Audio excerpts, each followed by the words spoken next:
이미 아는 것이 아니라 배우는 일이, 이미 소유한 것이 아니라 얻으려 노력하는 일이, 이미 존재하는 것이 아니라 거기에 도달하는 길이 가장 큰 즐거움을 안겨준다. 활용도 낮은 당신의 뇌, 어떻게 세팅할 것인가? 성장이 끝난 뇌의 회로를 바꿀 수 있을까? 독일 속담에 어려서 배우지 못하면 커서도 못 배운다. 라는 말이 있다. 뇌는 우리가 어떻게 살고 학습하는지에 따라 구조적, 기능적으로 변한다.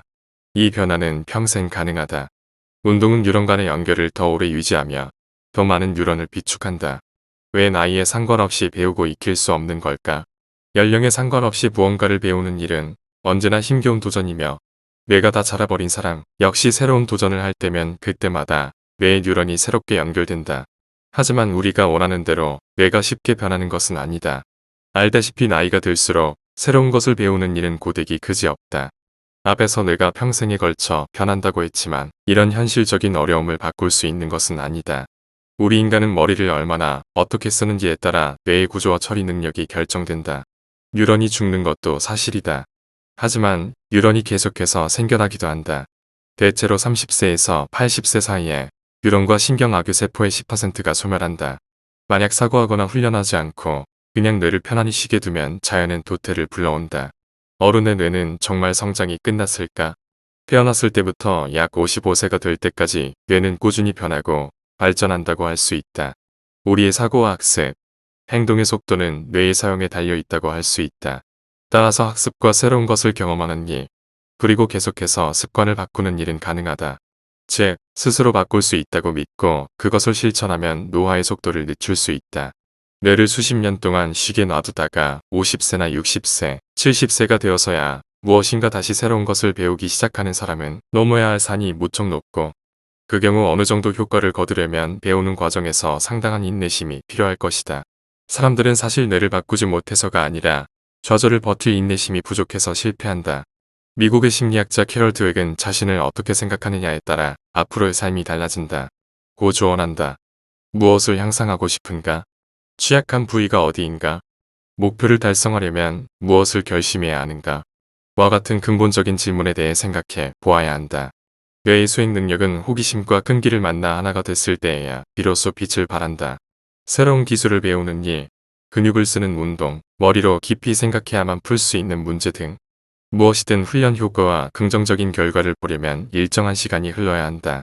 한 주제에 오래 매달리려는 의지는 눈앞에 분명한 목표가 있고 배워야 할 내용이 일상이나 학교, 학업, 직업과 결부되고 배울 내용이 진심으로 와닿을 때 생긴다.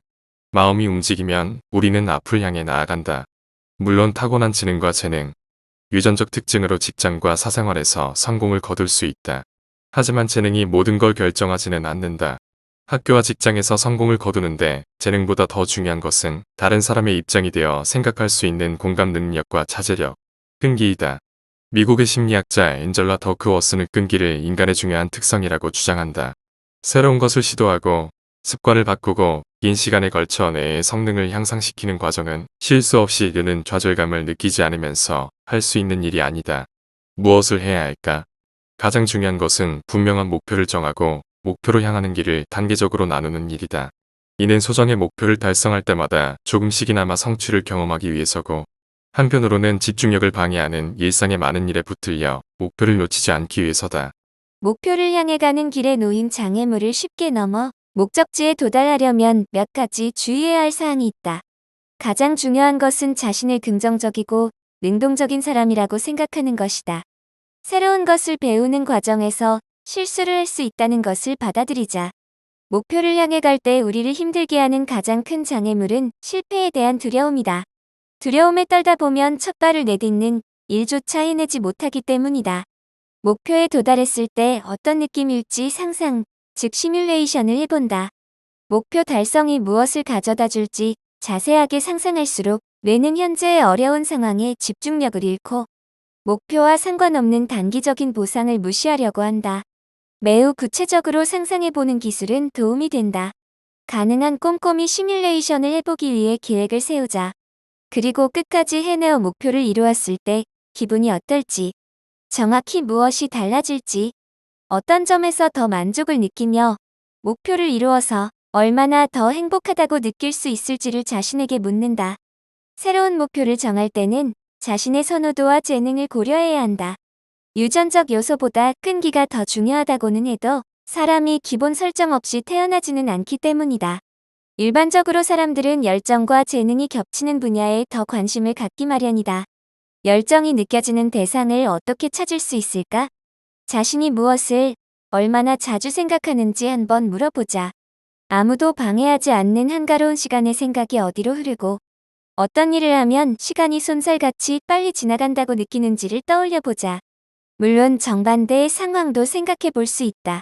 차라리 죽는 편이 낫다 싶을 정도로 도저히 견디지 못하는 일은 무엇인가? 자신 있게 잘하는 분야는 물론 약점이 드러나는 곳에서도 최선을 다해야 한다는 말이 맞기는 하다. 다만 오랜만에 새로운 것을 배우려고 하는 사람은 우선 자신이 무엇을 잘하고 즐길 수 있는지를 알아야 한다. 목표로 향하는 길에 어떤 장애물이 놓여 있을지를 예상하면 계획한 목표를 실제로 실현할 수 있을지 현실적으로 그림을 그릴 수 있다. 스스로 성취한 것의 즐거움을 느끼고 만족감도 얻을 때 끈기도 더 오래 유지된다. 아무리 작은 성공이라도 성취하고 중간 목표 지점에 도착해서 기쁨을 느끼다 보면 최종 목표까지 가는 길이 조금은 수월하다. 현대 신경심리학의 창시자인 윌리엄 제임스는 다음과 같이 말했다. 공들인 일이 어떤 열매를 맺을지 결정하고 이윽고 우리를 구하는 것은 열정이다. 목표가 괜찮아 보이면 우리는 어떻게 해서라도 성취하려 애쓴다.